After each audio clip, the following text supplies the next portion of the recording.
Шолда Курбан гайыты зорлап белгилеп өтүлдү. Барлык мешитлерде гайыт намазлары окулду.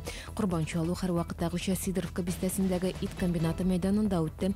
Бирге 3000ге жакын курбанлык малларын Татарстандын түрлүү райондарынан китирдилер. Муктажлар үлүшүнө тиген итни бирде колдурганга мүмкүнлүк бар иди. Аны ДЦП авырулар балалар хосписы волонтерлары һәм Ак мәчит медресеси вакиллери кабул итип алды.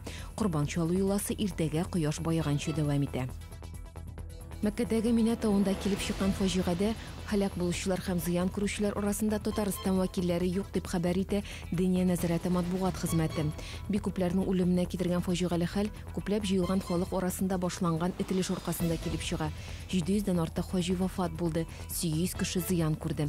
Коткару эшләре хәзердә дәвам итә. Бүгін түнле Гренада экстрим паркында янгын булды. Янгын сөндүрүчеләр килеп җиткәнче спорт корылмасыннан металл каркас кына кала. Хәзер тикшерү бара, гаепле кешеләрне эзлиләр һәм китерелгән зыянны исәплиләр. Иртәгә Шолда хәтер көне оештырыла. Шәһәр проспектлары буйлап зиратларга кадәр автобуслар җибәрелә. Алар иртәнге 8дән кичке 5кә кадәр 20-30 минутлык интервал белән йөриячәк. Һәрбер автобусларда маршрут күрсәтелгән язулар булачак.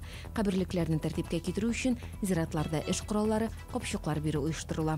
Бу һәм башка хәбәрләр турында тулырак яңалыкларның кичке чыгарылышында ул 19 сәгать 10 минутта эфирга чыга.